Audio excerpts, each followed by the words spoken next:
خلق السماوات بغیر عمد ترونها، یہ ساتوں آسمان جنہیں تم دیکھ رہے ہو کس نے بنائے؟ وَأَلْقَى فِي الْأَرْضِ رَوَاسِيَ أَن تَمِيدَ بِكُمْ، یہ روئے زمین پر چاروں طرف بڑے بڑے پہاڑ کس نے بنائے؟ وَبَثَّ فِيهَا مِن كُلِّ دَابَّةٍ، اور یہ مخلوقات چرندے پرندے درندے اور بے شمار مخلوقات کس نے بنائی؟ وَأَنزَلْنَا مِنَ السَّمَاءِ مَاءً، یہ آسمان سے پانی کون برساتا ہے؟ فَأَنبَتْنَا فِيهَا مِن كُلِّ زَوْجٍ كَرِيمٍ، یہ طرح طرح کے پیڑ پودے پھل اور غلے کس نے اگائے؟ هَذَا خَلْقُ اللَّهِ، اللہ تعالیٰ کہتے ہیں کہ یہ اللہ کی پیدا کی ہوئی چیزیں ہیں، یہ اللہ کی پیدا کی ہوئی چیزیں ہیں۔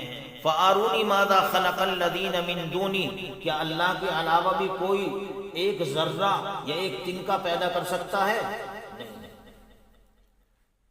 بَلِ الظَّالِمُونَ فِي ضَلَالٍ مُبِينٍ، بلکہ ظالم لوگ بڑی گمراہی کے اندر گھرے ہوئے ہیں، لہذا لوگوں کو خدا سمجھ میں نہیں آ رہا ہے۔ قرآن کی اس آیت سے کہ ہذا خلق اللہ، یہ اللہ کی پیدا کی ہوئی چیزیں ہیں، ساتوں آسمان ساتوں زمین بے شمار مخلوقات، اس پر بڑے بڑے پہاڑ اور پیڑ پودے اور یہ مخلوقات جو اللہ نے پیدا کی۔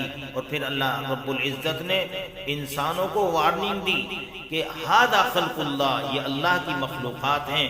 فَأَرُونِي مَاذَا خَلَقَ الَّذِينَ مِن دُونِي، ہمیں وہ چیز دکھلاؤ جو اللہ کے علاوہ نے ایک تنکا بھی پیدا کیا ہو، ایک مکھی بھی پیدا کی ہو، ایک مچھر کی بھی پیدا کیا ہو۔ لہذا اس ننھے سے بچے کو یہ معلوم ہے کہ ہر چیز اللہ نے پیدا کی، آسمان اللہ نے، زمین اللہ نے، پہاڑ اللہ نے بنائے، اور انسانوں کی یہ سمجھ میں نہیں آ رہا ہے کہ اللہ کا وجود ہے یا نہیں۔ معلوم ہوا کہ اللہ کی ذات واجب الوجود ہے، جو ہمیشہ سے ہے اور ہمیشہ رہے گی۔ انسان ہمیشہ سے نہیں ہے۔ سب سے پہلے آدم کو بنایا، اور آدم میں اللہ نے اپنے حکم سے روح ڈالی، یعنی ان میں وَنَفَخَ فِيهِ مِن رُوحِهِ، اللہ تعالیٰ نے پھونک ماری تو وہ وجود میں آ گئی۔ تو معلوم ہوا کہ مخلوقات جتنی بھی ہیں سب عدم سے وجود میں آئی ہیں، اور اللہ ہمیشہ سے ہے، ہمیشہ رہے گا۔ اللہ واجب الوجود ہے، اور ساری مخلوقات جو ہیں پیدا کی ہوئی ہیں وہ ہمیشہ سے نہیں تھی۔ اللہ ہمیں سمجھنے کی توفیق عطا فرمائے۔